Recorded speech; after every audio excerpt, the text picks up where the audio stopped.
You know, as a man, honestly, I would say you have to come to a realization that you have more responsibilities than just your business, than just your hustle, than just your goals. I have a wife, I have a child, I have a baby. It's a big responsibility. And so those things need time too. When you feel like you don't have any time for anything else, you got to carve out some time. I'm really big on family. It's super important to me. I still work out of a home office, and I love that because my son's at home. He's 13 months now. If I need a 10-minute break, I'll go over and I'll see James, right? Yeah. And I love that. You got to find the time. You got to try and make it work with whatever your schedule is, whatever your situation is, and be there for your family, right? Being a leader is also in business. Being a leader is also being a leader in your family. Being that rock. It sounds really cheesy, but people look up to you, and you know that. You can feel it. You got to come through on that end as well. Brian from G&G, man. Listen, all I can tell you. G&G days. Listen, bro, that's the old school days, bro. Yeah, bro. I went to get lunch today, and I told him, I'm like, bro, this is a throwback, bro. He's one of our first clients, man. Yeah.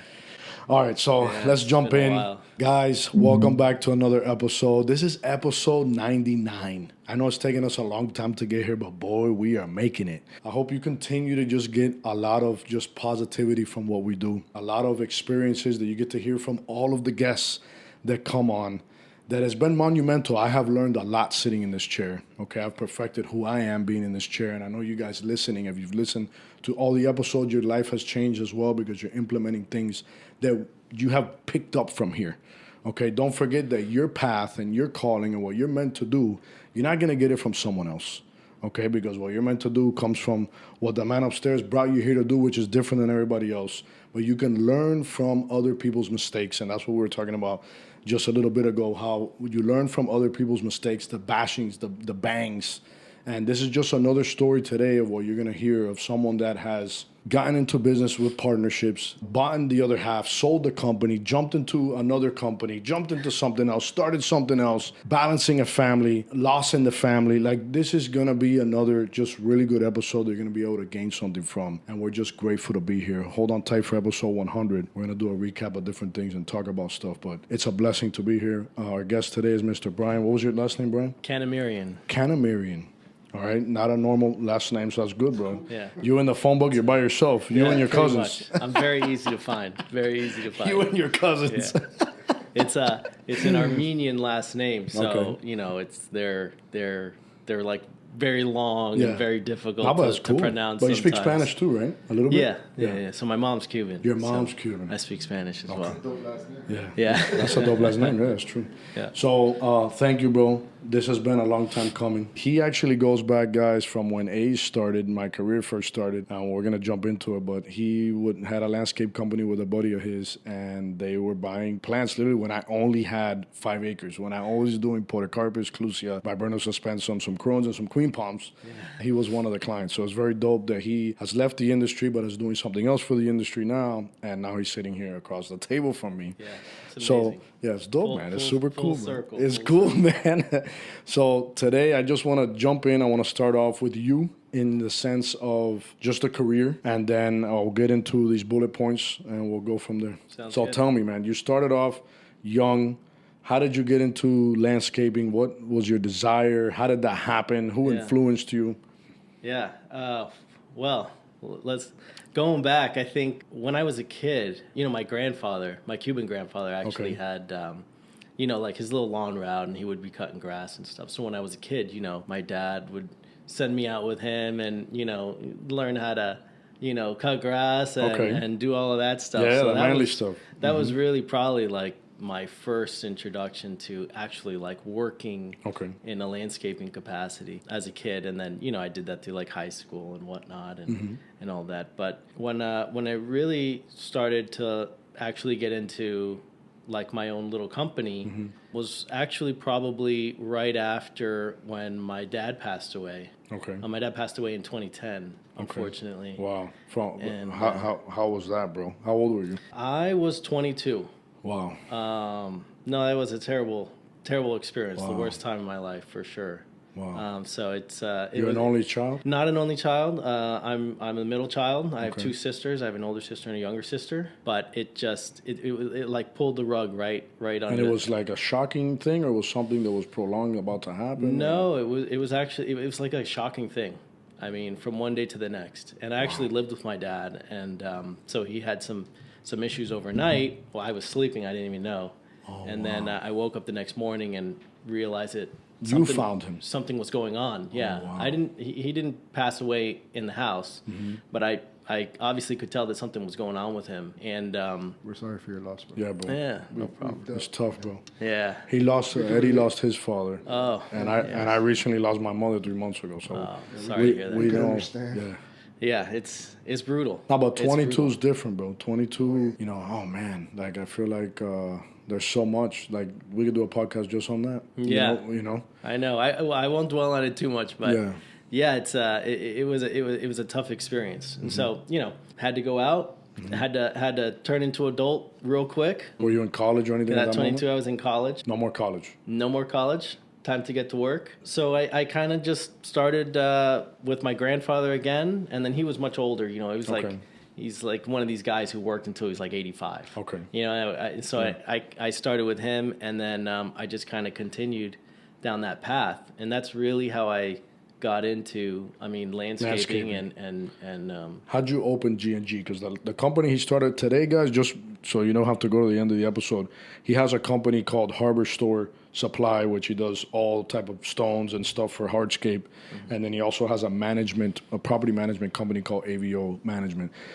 Very successful company, so we're going to talk about that. But how did you start G&G Landscaping? You had it with a buddy. Yeah. Does he still have Miss Cheesiest? Or no? No. Okay. No, I don't think so. Oh no? No. Okay. So how did you start with your friend? Yeah. So I had started my own little route, and then we actually basically he also had a company. Okay. It was called G&G. Okay. And so we ended up putting both companies together. We essentially merged the businesses together, and then we started working together, and the company really started to grow. We did that for a few years together, and then I ended up buying him out. Actually, we were 50-50 partners. I ended up buying out. How was that experience? Why did that happen? He had an opportunity for something bigger. He was a firefighter, right? Yeah. His name was Scott.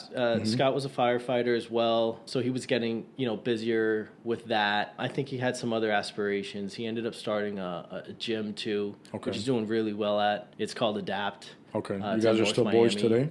Yeah, we're still buddies. Yeah. And you're a firefighter too? No, I'm not a firefighter. Okay. No, I'm not a firefighter. But so I think he just kind of started to move towards something else. Mm-hmm. And then, me as his business partner, I just, How was that buying him out? Can you talk about that? Sure. I haven't really thought about it, the details of that in a while, but we're taking you back, man. Yeah, we are. We're definitely going because back. There's people that are listening that would love to learn or just hear from somebody, because they might be on that fence line too. Right. Where how do I buy it, or did he get funding? Did he save up the money? Did he make payments monthly for 5 years?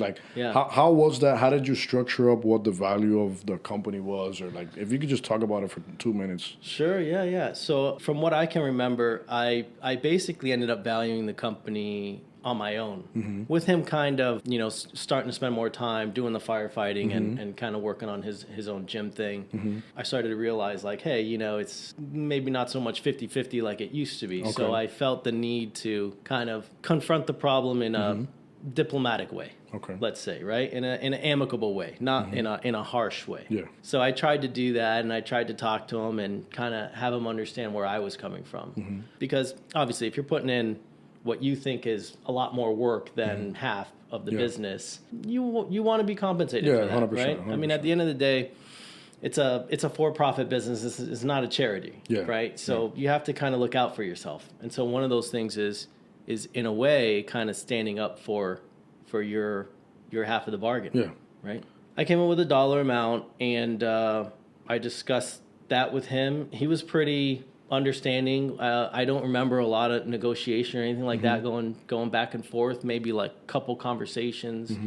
Maybe it was kind of on my mind for a few weeks. But then I would say pretty quickly we just came to an agreement. And then the way that we actually structured the deal, like payment wise, I think we did it over the course of a year. Okay, so it was internal. You didn't go get a loan. I didn't go get a loan. I was fortunate that at that time I had been saving. We ended up structuring the deal that way, and I think I paid like quarterly. So it basically would send like a chunk of money quarterly, and for the four payments. Exactly, not notching it down basically over the course of about a year. Okay.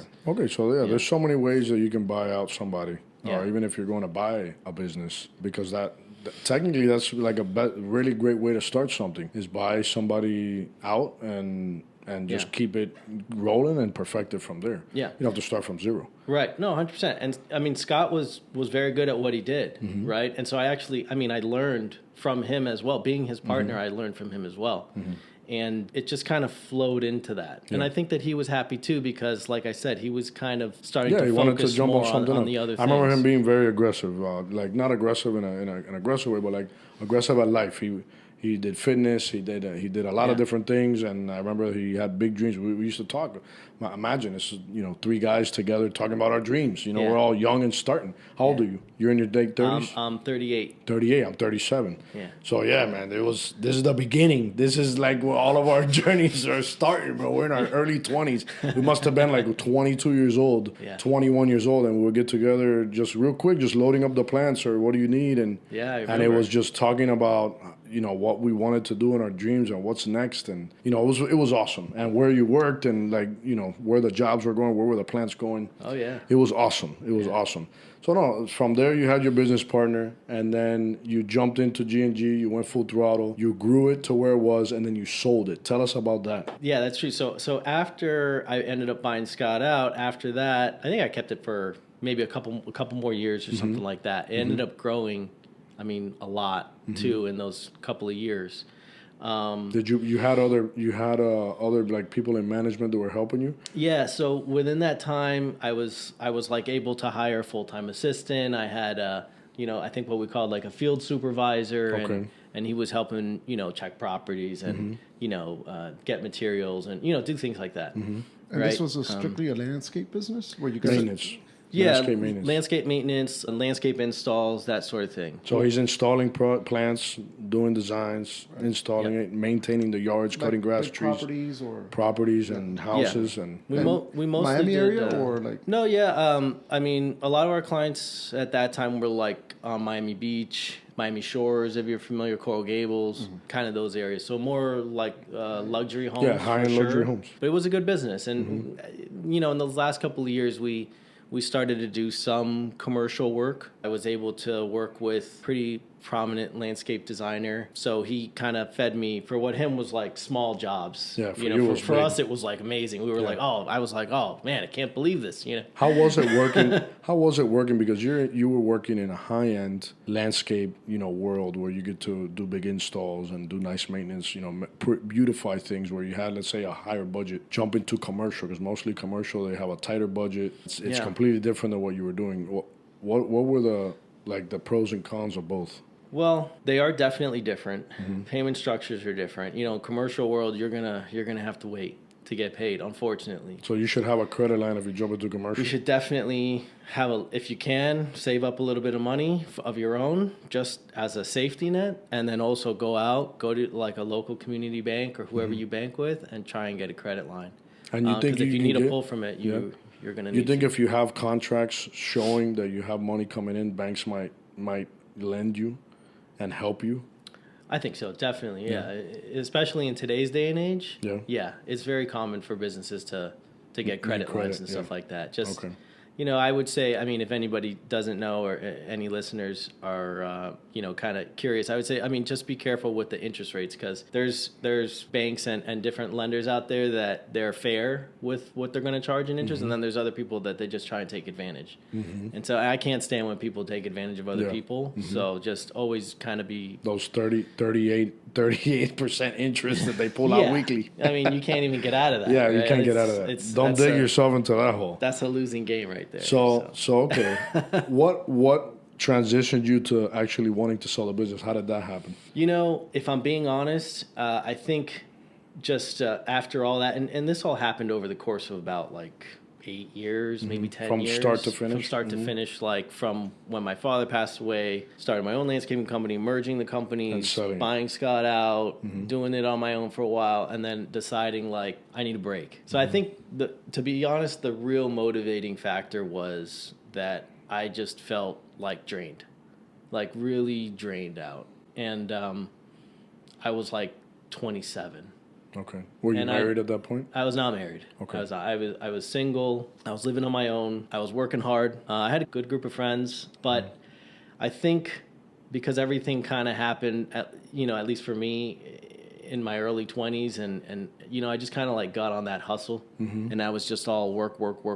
I got to do this. I have these goals. I have all these different things that I want to do, and I was really motivated. I mean, kind of like what you were saying earlier, like aggressive too, to try and reach, my potential and my goals. Yeah, you were like on fire. Yeah. I ended up like burning myself out. Really, and quite literally. He was on fire. Yeah. Literally, man. You were so on fire, you got burnt. I did. I mean, it was like a crisp at that point.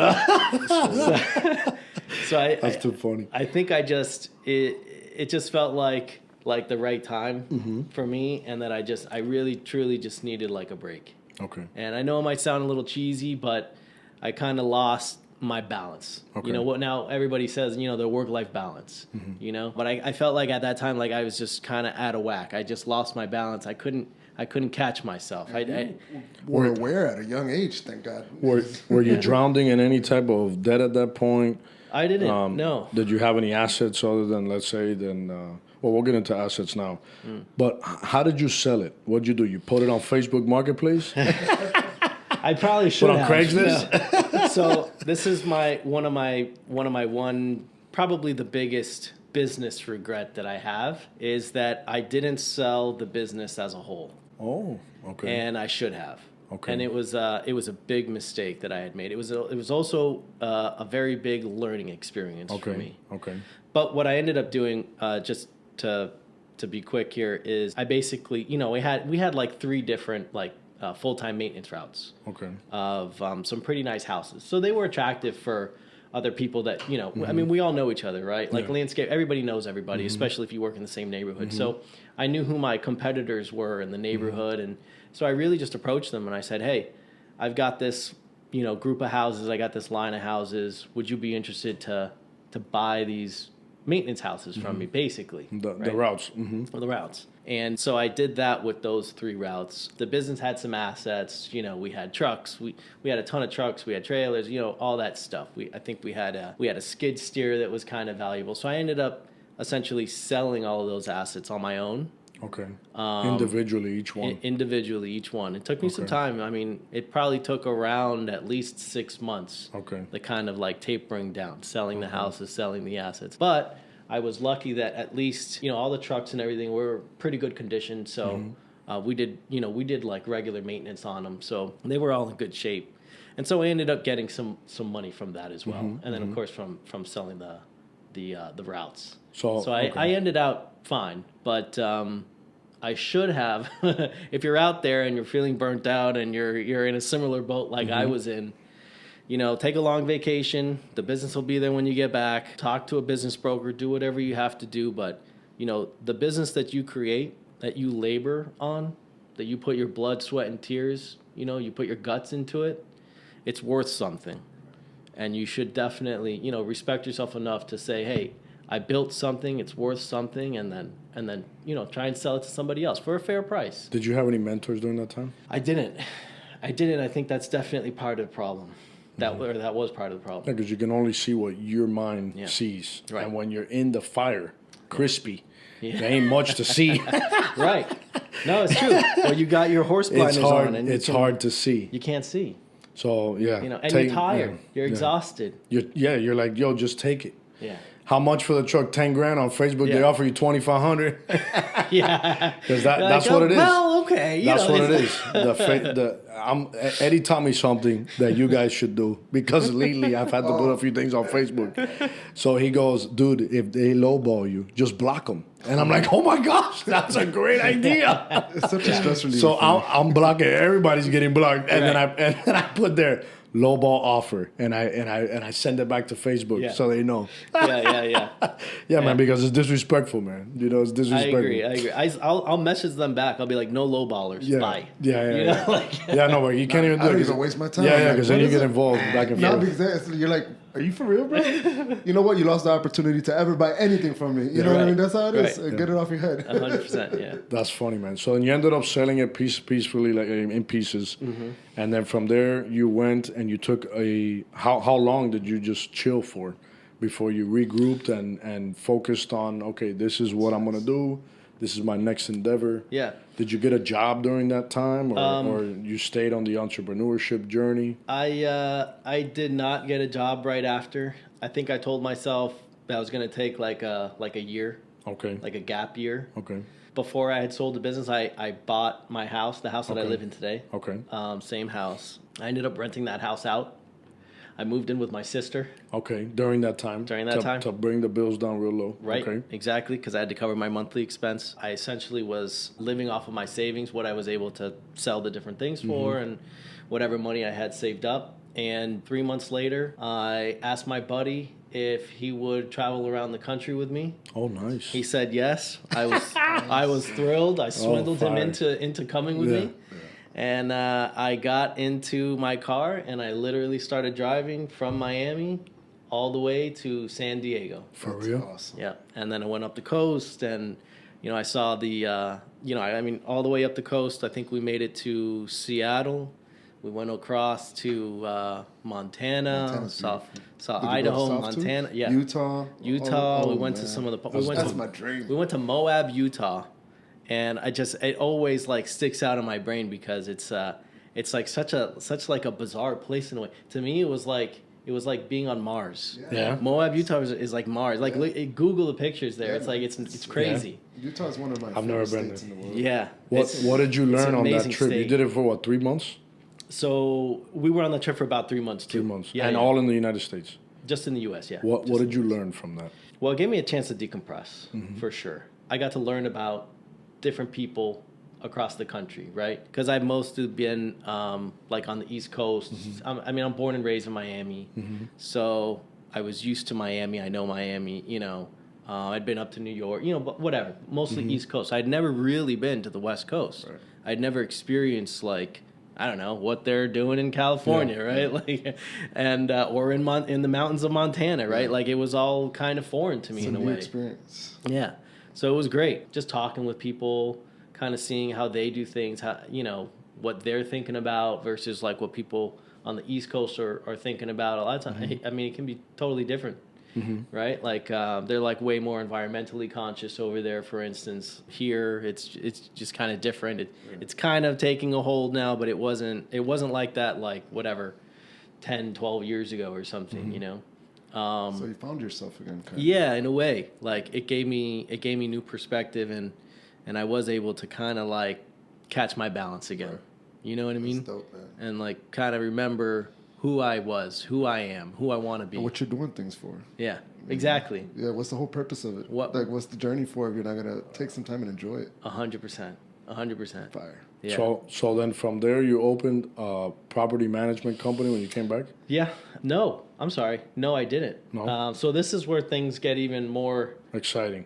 Interesting. Interesting is so I didn't have a college degree at the time. Okay. Because I had left college after my dad died and started landscaping, all that. So I was before a criminology major in school. Okay. I had dropped out, so I always kind of had a little bit of like and people were always telling me like, oh, you need to go back, you should finish, you should get your degree, blah blah, So I thought I wanted to go like back to be in the FBI or right. you know, go into like something like that, right? You watch all these like cool shows as a kid, you know, like Forensic Files, all that stuff, right? CSI Miami. Wow, you went like back. Yeah, that's way back. It was to say CSI or something like that. Kind of dating yourself. Listen, those are the only shows I used to watch. Huh? Bro, you went back to Forensic I don't watch Files. TV no more, bro. That's like high school. Me either. So I thought that was what I wanted to do. So I ended up applying with the Broward Sheriff's Office, and I got hired. Oh, yeah? Yeah. Okay. So I was a deputy sheriff. I was a cop. For real? For just about 3 years. Wow. Up in Dania Beach. Wow. And pulling over the old ladies for 5 over the speed limit? Yeah. 500 speed limit. So I did that. That was also an interesting experience. That's cool. Learned a lot. With I wanted to be a cop when I was a kid. Yeah. It's a great profession, great career. I think just after the 3 years, I was like, you know what? I was like itching to do my own thing again. And there's nothing like being a business owner. No. It's so... If it works. If it works. It's like... there's just so much that goes into it, man. Yeah. You got to put your life into it, your blood, sweat, and tears. You got to go after it. It's extremely difficult, but it can be extremely rewarding too. And it's hard work, but it's great. Yeah. Right. So I was kind of itching for that again. So I ended up leaving the Broward Sheriff's Office. I'm pretty sure I made my sergeant, my lieutenants a little upset when I talked to him about that, but I ended up leaving, and then I started AVO Property Management. Okay. So that's how it got to... What made you want to get into property management? Yeah, that's another good one. And how were you thinking about that while you were a cop? Like, what was fueling that kind of, Yeah. I used to work for a property manager when I was landscaping. Okay. I used to work for a property manager at, like, some of these really nice houses. And I think when I was probably sitting in, like, my cop car, like in a quiet moment, I was like, I think I could probably do something like that, right? I kind of know a little bit about that. I know about, like, property services, used to contracting, whatever, right? So I think that's kind of just what led my brain to it. And then I was like, all right, well, let's take a stab at it, let's go after it. You started your own thing? Started my own thing, literally from the ground up. I mean, started... How deep are you going now? Zero customers. How deep are you going now? Is it just outdoor maintenance, or it's also like management, or is it also inside the home for wealthy people doing the toilet paper and all of that as well for them to come, the groceries and everything? Because I know it can go deep. It can get really detailed. We avoid some of the really detailed work, what they call like concierge services. Okay. Where you're like stamping the edge of the toilet paper and stuff. Yeah. We don't do that. But there's gotta be that's gotta be a nice place to be too if that's what you're into. You gotta love it. You gotta be passionate about it. You have to like it. Definitely. You have to love service and serving people and I always think like taking integrity. Having integrity in your work. And where are you at now with that company?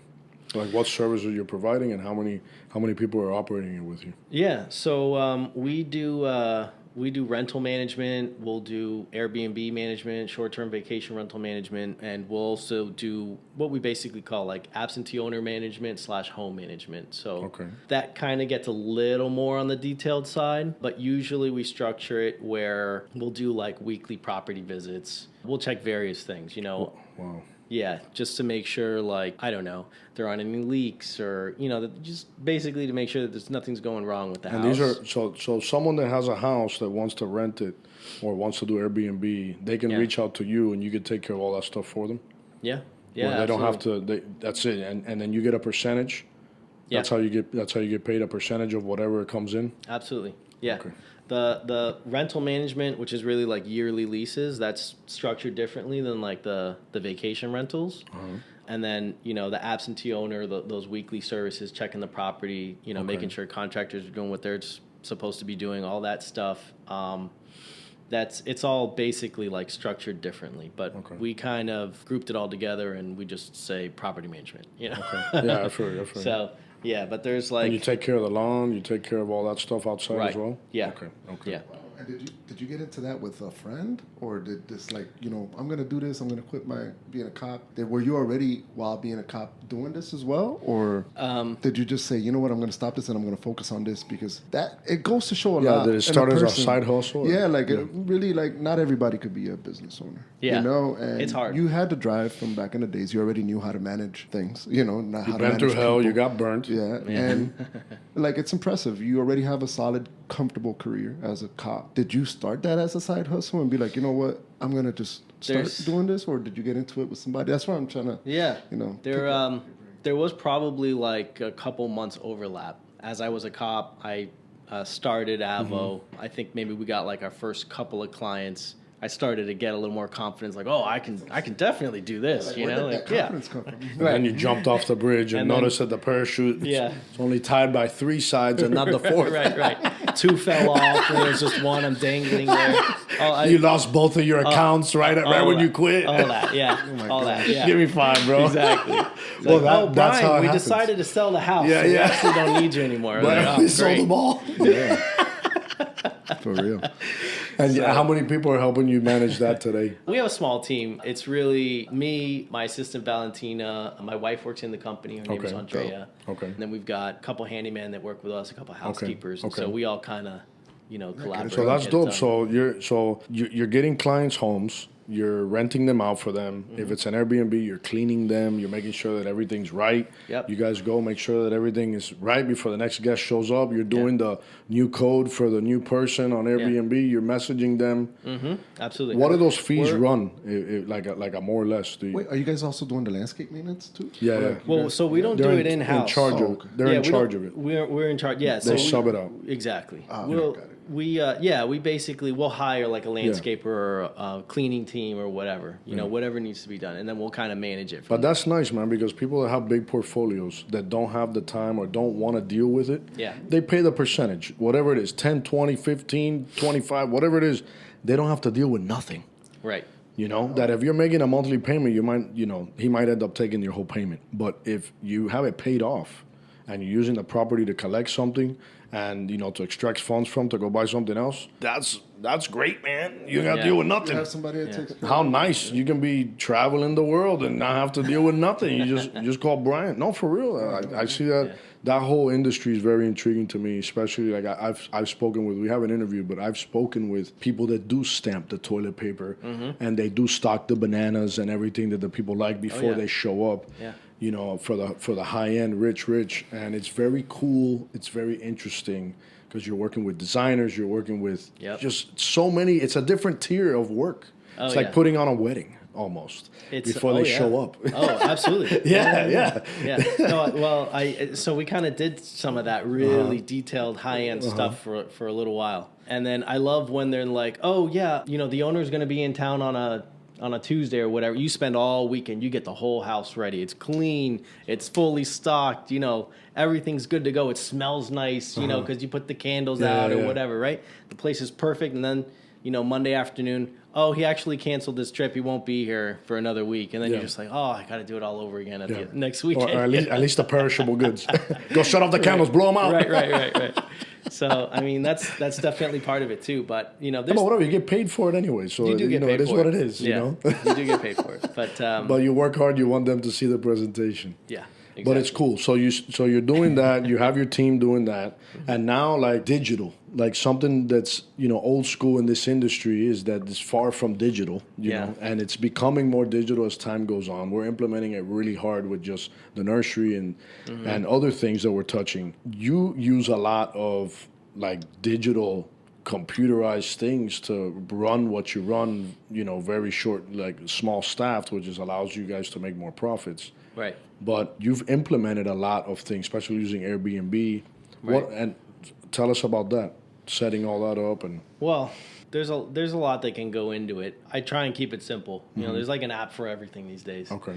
But honestly, I try and keep it as simple as possible. But there's softwares out there like Airbnb is actually not bad too. to work off of if you're like managing a vacation rental. You know, they've got smart pricing tools and everything on there too. But to help you price it out. Right. And to help you gauge it, you know, you kind of set the parameters, like this is our high, this is our low, and it'll, you know, kind of tailor it depending if it's a weekday or a weekend or if there's like a lot of events going on, whatever. And someone on Airbnb, because I know Airbnb takes a percentage and then paying you guys a percentage as well. Yeah. Is there anything left over at all for the homeowner? No, there is. There is. So a lot of like our Airbnb customers will, they're already in hotel programs, what they call hotel programs in a building, right? In a condo building. Okay. So I'm not trying to bash hotel programs, but a lot of them will charge, I mean, it can be up to like 50%, sometimes even more. You know, normally it'll fall like in that 35 to 55%. Wow. That's rough. Yeah. I know because some of those owners will call our company and say, hey, you know, this is the issue that we're facing. You know, we're not really making any money on this. I can see that we've, you know, basically booked out our place almost for the whole month, and we can barely cover the mortgage, right? So our management fee on a short-term rental like that would be 20%, which is really the going rate for short-term rental management. That's if we essentially create the listing on our own. We basically put the whole package together. Yeah. Do the whole thing. We'll charge 20%. If we're what Airbnb calls like a co-host, we'll charge about 10%. So and what is Airbnb's fee? What's their fee? Airbnb charges 3%. Oh, that's it, 3%? Yeah, 3% right off the top. You know, there's other taxes and stuff, local taxes, vacation rental taxes, things like that need to be paid too. But it's relatively not horrible. Yeah. It's not terrible. It's not. No. Yeah. That's also you guys fight for it to be rented out all the time. You're doing the advertising for it and making sure it's everywhere. Absolutely, yeah. Especially now with with the World Cup and everything coming to town. I mean, our places are basically fully booked. Well, that's this Saturday, right? Yeah. Well, we had a game here yesterday. Oh yeah. It was Scotland, Brazil. Oh wow. Yeah. So that was kind of a big one. Thank God we're out here in the Redlands. Yeah. Where we don't know what's happening over there. That traffic must have been brutal. It's definitely more peaceful here right now. You know, like, Miami's pretty wild right now. It's wild. Like. It's very wild. There's parties everywhere. Oh, yeah. The streets are wild. Full, everything's right. Yeah, so you're doing your property management. You're busy enough. You know, you can grow that business to not just do the local area, but you can even go into other cities within Florida. You can go into other states. What made you now want to open a store for outdoor living space? Yeah, that's a good question. I think I'd been on like the service side of the business for a really long time, so I basically understand what it's like to be a landscaper, to be a property manager, right, and really deal with like service, heavy service industries. I kind of wanted to get on the material side.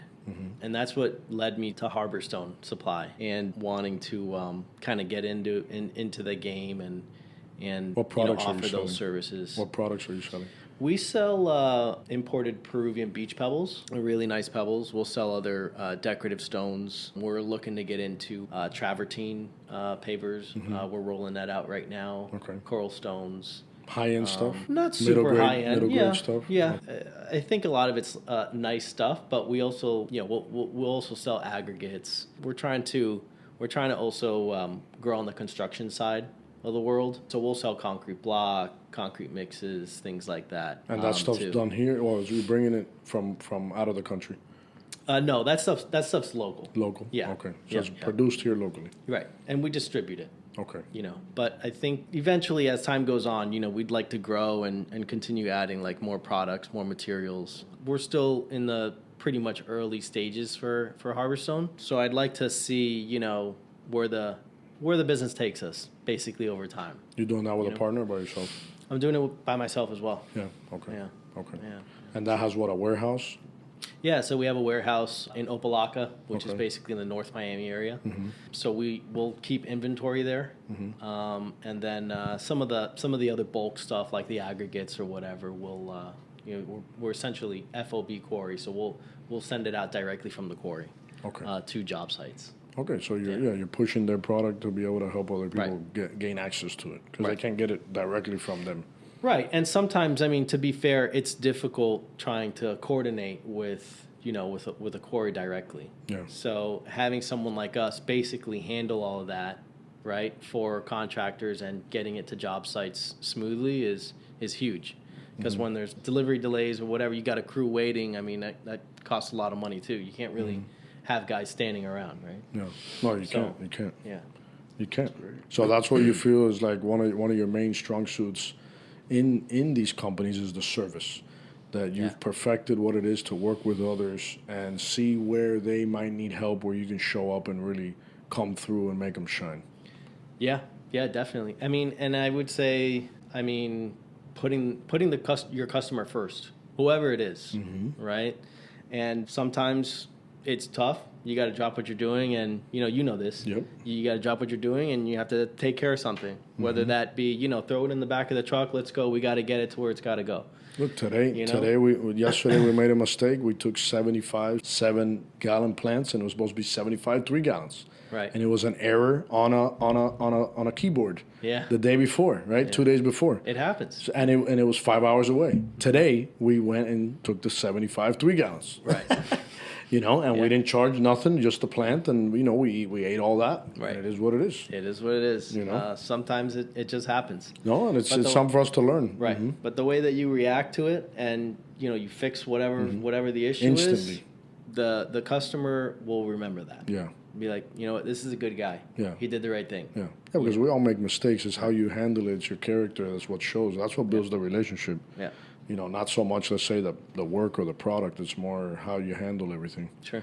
Yeah, so that's dope. And then what's next what other things are you looking to get into in Harborstone? Well, like products, just so the guys listening that are into landscaping, they know what else they can get. And does that offer, tell us a little bit more, does it offer delivery? Does it? Oh, yeah. That? Yeah, so everybody could go ahead and just purchase. All the landscapers listening could go ahead and call you. And how far do you go up? Yeah. Right. Mm-hmm. Yeah. Well, we're covering basically all of South Florida right now. Mm-hmm. We have delivery teams set up for the Naples, Fort Myers area too. Okay. Eventually, probably in a couple years, few years, I'm not exactly sure yet, but I'd love to try and expand into Tampa. Okay. But we definitely offer, very nice beach pebbles, decorative stones, your crushed gray granites, your marble chips, your green glacier, other different types of river rocks, pebbles. We have access to all of that. We can deliver it direct to job sites. Mm-hmm. They can also come and pick it up. It's up to them. Mm-hmm. A lot of the loose material, we'll end up just delivering that just because it's usually easier for everybody. Okay. Our delivery fees are not expensive. What's the lead time, depending where you're at? It depends, but we've basically, we've got everything in stock. Like, right now, I've got a warehouse with 20 pallets of beach pebbles in it. Okay. Right? Which may not seem like a lot. We've got another order coming, but, whenever demand comes in, we'll obviously, we'll ride the wave. Okay. Right? So we'll just keep growing that way. Mm-hmm. But yeah, it's all pretty accessible. So within 24 hours we can get you stuff. That's good. For you guys listening. Somebody threw a real curveball at me a couple weeks ago. It's a contractor that I know for a while. I won't say his name. I won't throw him out there. But he calls me at 10 o'clock at night one night. He's like, "Hey, I need this. I need whatever. 57 stone tomorrow morning, first thing. Can you do it?" And I'm like, "Oh man, it's 10 o'clock at night. How am I gonna do this? I have access to my computer right now. So I woke up early. Called the quarry. We made it happen. Yeah. We made it happen. You got to make it happen. At the end of the day, I've learned to delegate that. Maybe not delegate is the word, but learn how to cope with that. Yeah. Where I just say, okay, give me a little bit, and I'll call you right back. Right. And because us as people that are in the industry that aren't, let's say, professionals, meaning that you haven't figured out how to deal with this stuff 100% yet. You tend to feel like you need to answer them right there, or that you have to say yes, and you might not be able to. Right. So they have to understand that what they're asking for is, it falls on the line of, you're pushing it. I wouldn't say it's disrespectful, but I would say you're pushing it. Mm-hmm. So, we'll see what happens, right? We'll see if we can. Yeah. And you buy yourself a little time to actually figure it out, because you never want to give an answer and not be able to come through on it. So true. Calling back and saying, "Dude, I'm so sorry." Sorry should not be a word that you say. Like us as men should not have to say sorry. Right. Because we shouldn't even get there. Yeah. You know? Yeah. Like, it is what it is should be the sentence. And not I'm sorry. Right. Being realistic. Being realistic. Being realistic. Yeah, that's the main thing. Be realistic. It is what it is. This is where we're at. I'm going to take care of it. And execution. Yeah. I'm going to take care of it. I'll get here. Or you telling me, look, I can't be there at 7, but I can be there at 9. Right. Exactly. If that'll work for you. You know, I have other people. And another thing we said on another podcast, like, you can push other people ahead of others, but that's actually incorrect. Yeah. Because no one should be superior to someone else. Right. Even if they're a better client or a bigger client or whatever, like, you have to respect other people as well. Yeah. 100%. You know, you can't just jump because this guy gave me $500,000 last year, you know, and he called me, bro. I'm sorry, dude. You know, he only gave me $500. Right. You know, you can't. You got to go to the $500 guy and then go to the other guy. You got to take care of everybody. You got to. You have to, because that $500 guy, you never know what's actually happening over there. You know. While He's your customer. Yeah, while you were saying that, I was just thinking, like, you can't grow if you're losing customers at the same time. So you have to keep a balance with that too. Yeah. You have to service the people that are already your customers, right? You got to keep them happy, because what's the point of doing all this work, hustling, and you help out Fulano but you let Juan go or something, right? You have to service everybody, but there's got to be respect too. Yeah, there's got to be respect too. That's very cool. So then you got married, and now you have a son. So congratulations, 12-month-old son. He's gonna watch this when he's 20. Yeah. All right.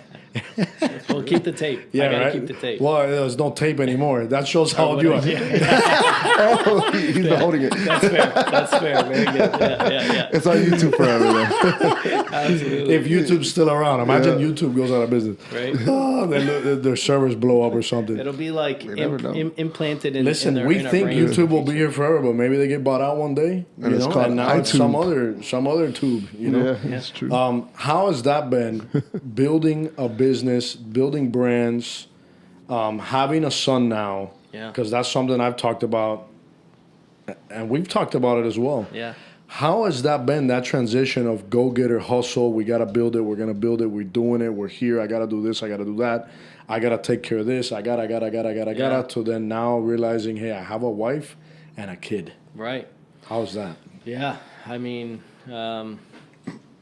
as a man, honestly, I would say you have to come to a realization that you have more responsibilities than just your business, than just your hustle, than just your goals, right? I have a wife, I have a child, I have a baby.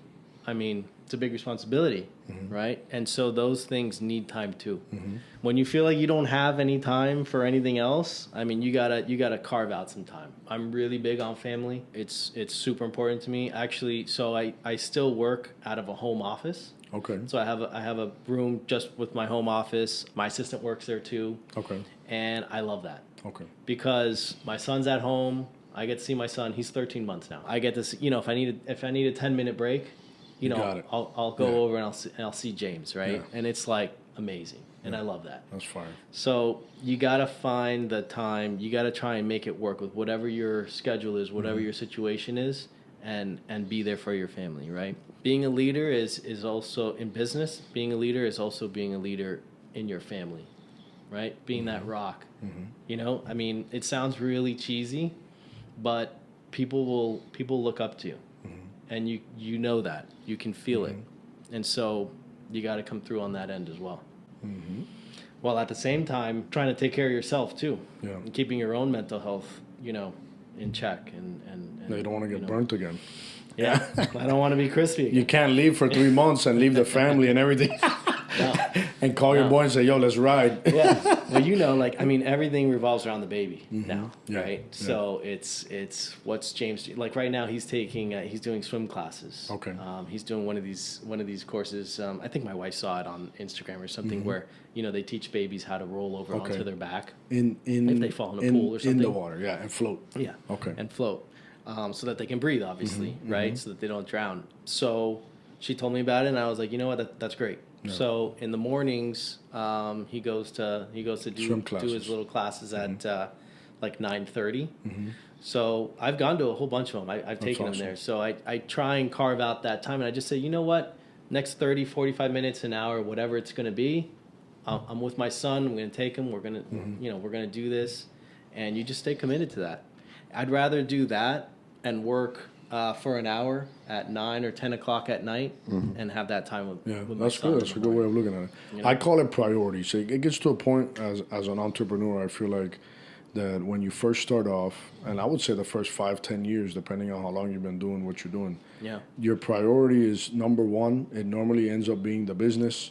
Your health is last. How you look is last. Yeah, how you look is last. You won't shave for 2 months, you know? Yeah. And then you start to realize as you start gaining traction, you have a business, you have assets, you have other people, you start realizing, at least for me, that I had to list my priorities, not so much like just what I had to do for work. Like you hear gurus that they say before you go to bed at night, you need to write down what you're going to be doing tomorrow. Yeah. You know, if it's Sunday and you're not writing down what you're going to do Monday, Tuesday, Wednesday, if you're not doing that, you're not going to become a millionaire. Right. And it's like, no, before I go to bed, I need to thank God for my day. Yeah. And I need to do it this way because this is how I feel I should do it. And I'll write down, I should already have all that written down because Friday I already wrote down what I got to do Monday and I already have it on a schedule and I already have it on my calendar. I'm late at this point if I didn't do it Friday or Saturday, right? Yeah, true. Right? And I should be thanking him for my day, for my weekend, for my opportunities, for what's next, for the fire he's got me in, right? All of that, because you're supposed to be thankful for all of that. Yeah. And that's when I started to realize that, no, I need to make a priority list for what's a priority in my life, not just a priority in my business, you know, because it's my life, you know, it's your life. So God gave you your wife, your son, your team members.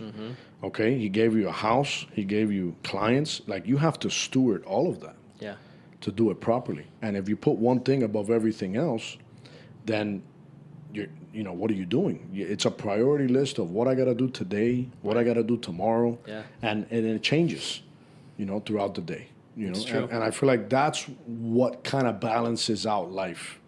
At least that's what has helped me find balance and peace. Yeah. Through meditation and just like stuff like that, dude, because life's too busy, man, and you can easily be caught up in a rat race and a hamster wheel. And you can jump from wheel to wheel to wheel. Yeah. And that's really, I don't know, man, it becomes exhausting, like you said. It's true. I felt like that about 7 years ago, where I was burnt out. I was answering the phones, I was doing it all, and I went to visit Eddie, and he goes, bro, you've been here for 30 minutes, you haven't even looked at me. Like, why are you here? Yeah. Why are you here? You're gonna kill yourself. Like, literally. Yeah. And it became that. Like, dude, I'm going to go hang out with my boy to have lunch, and I can't even talk to my boy. Right. I can't talk to my mom. I can't talk to my wife. I can't talk to nobody, you know? And I have all these people disrespecting me at the end of the day, telling me I got to do this and that. And then I'm not trusting nobody, and then I'm not passing on things to different people, learning how to delegate. You know, you, like, close off that door because you got hurt once, you know, where, you know, not everybody's going to hurt you the same. Yeah. You know, you got to have faith, and you got to move. It's true. Somebody told me one time, the only way you can learn if you can trust somebody is to trust them. That's it. And it's possible that you get burnt. Yep. And you know what? It is what it is. That's okay. Yep. You'll be fine. Yep. You'll learn something. And I trust everybody. I believe, see, if I need, this is how I operate. If the business needs something, I know God will provide. Yeah. Right? Because we walk by faith. So since God's providing it, whoever shows up, that's God providing them. Okay, now I could find out down the road through discernment that might not be the right person, or he was sent for me to learn something else. But for the most of the time, that's the guy. I need to trust him fully. He might be a delinquent, right? But if he's wanting to change his life, then maybe he's meant to do it here. And he might be a delinquent out of here, but here he shows up 100%, and he puts on, you know, his face, because you know to become the person that you want to be, you have to start acting like that. Yeah. So if someone wants to change their life and they might be a delinquent or however they are out of work, and then they show up to work and they stand up straight and tall because you walked in the room, and they say yes sir when they don't say yes sir to nobody, and they shake your hand and they look at you in the eye, that means that if he continues doing that, he will become a person that leaves, shakes someone else's hand, looks at them in the eye, and stands up tall. Yeah. Right? So I believe that too. And you trust him. Yeah. And I've been burnt. Yeah. 7 trillion times. And I'm going to continue to get burned. Right. But that's just part of the learning. It's part of it. It's part of it. And at the end of the day, they lose something because I have something to offer, at the end of the day. Yep. And that's how we all should walk, Yeah. And it goes back to the leadership and how you see people see you. I agree 100%. Other questions I have here. Sure. We talked about the goals for your business and the clientele and all of that. I have a question for you. Why not sell plants? Me? Let's take Or you take and why not do a garden center and only do rock? That's a good question. You've touched plants your whole life. That's a good question. I actually love plants. Plants don't yell back at you. I guess rocks don't either, right? No, but plants are harder than rocks. Yeah, but plants to stay alive. I think the nursery business is a great business. Well, like a garden center.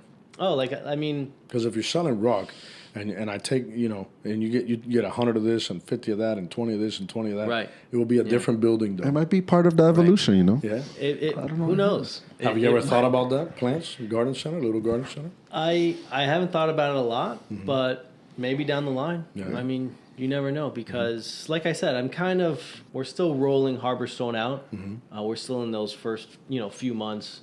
Oh, you're building. that fresh? Yeah. So Okay. so we really started in January. Oh wow. Of this year. Okay. So it's been about 6 months. Okay. I don't know, 7 months or something. We're still rolling it out, but if to use your word, if the evolution goes there, I have no problem with it. I actually, like I said, it sounds funny. Like I actually really like plants, right? I mean, they're unique. There's so many different varieties. There's thousands and thousands of different kinds of plants out there. It's a great business, right? Yeah. Seems like you might get into it in the future. That's it. I think I sparked something. Now he's going to think about something else tonight. Yeah, exactly. 10 o'clock at night, I'll be thinking about, maybe I should do it. Man, why did Willie tell me like plants? Yeah, but he's ambitious, so he'll get into it. Why didn't I think of that? Yeah, I was a landscaper and I touched a lot of plants. Right. All right, I have something else for you. What advice do you give someone wanting to come into the industries that you've touched or start? Oh, that's another good question. Start a business.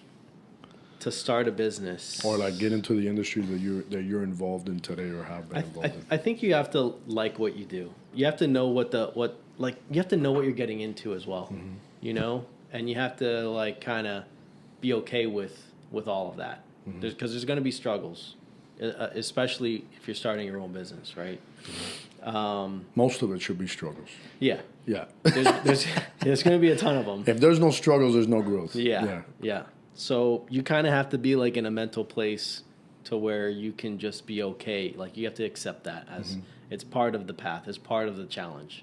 I would say that's number one. I mean, I basically got into property management because I had been working on properties and I felt that I could take what I knew landscaping and kind of move it into a property management type of realm, right? On the service side. On the service side and do that.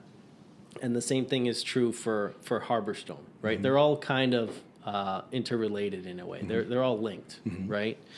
So, I mean, Harborstone, basically our customer is who I was when I was running G&G. Okay. It's a landscaper, it's a construction guy, or whatever. So I have familiarity with that. So I would say if you're going to get into any business, you you got to know what it's about. If you don't know what it's about, you got to go out and learn. You got to put in that legwork, that time to learn about what it is, really learn what it is that you're getting into. So get into what you know. Yeah. Pretty much. It's tough. And I would add to that in the sense of knowing seasons and slowdowns and ups and when they happen and what trends and what doesn't. Yeah. More than anything, because today I know companies, people that are not involved in our industry that have purchased companies that relate to our industry that thought it was going to be one way and realized that it's a complete other way. Yeah. And I don't know what's going to happen to those companies, right? And then it's not so much what's going to happen to the companies, but the money that's lost, right? The time that it took to save the money or the debt or what might happen down the road can really blow up in someone's face. So I think not just how to do the service or how to speak, right? Not yes, sir, yes, ma'am. It's a lot more than that. I think You should know the seasons, when it's slow, when it's Yeah. not, so you can prepare for them. Because I like look right now, someone wants to get into, let's say they're a broker, and this is something that you guys will relate to. I get to mentor multiple brokers. Yeah. Okay, and this season right now, the summer slowdowns, the summer is all these guys. None of them have fingernails. Okay, none of them have. All of them are thinking they're burnt out. All of them are tripping out. What's going to happen? Right. You know, and it's that. It's because you don't know, or you're not prepared, or you invested all your money into something else. If you made any money, you know, because it's hard to make money. It's hard, you know. And then you get money, and all the influence, you know, around you, all your boys are like, bro, come on, bro, let's ride, let's go do this, go, bro, just buy it, you deserve it. Yeah. That word, you deserve it, that's like, bye, get away from me. I don't deserve anything. You know, like, get away from me. I need to stay focused on the goal. You know, it's not about what one deserves. You know, we deserve to make it to the goal. Yeah. And then we'll talk about everything else. Yeah. You know, but there is a light at the end of the tunnel, and it's called having credit and having an asset that someone will give you money towards. Pretty much is one of the ways out. But thank you, bro. Is there anything else you want to say? No, I don't think so. Hopefully I didn't blabber around. No, it was a good episode. Guys, so I'm going to close it out. If you are looking for any type of management, okay, if you hear the where you go do lawn maintenance or landscaping, that, man, this property manager is the worst. This guy doesn't answer his phone, okay, he doesn't get back to me, he's a hot mess, okay, reach out, AVO, you can check him out. All the information is down at the bottom. I call it AVO. Yeah. AVO. Yeah. AVO? All of the above work. All of the above. Okay.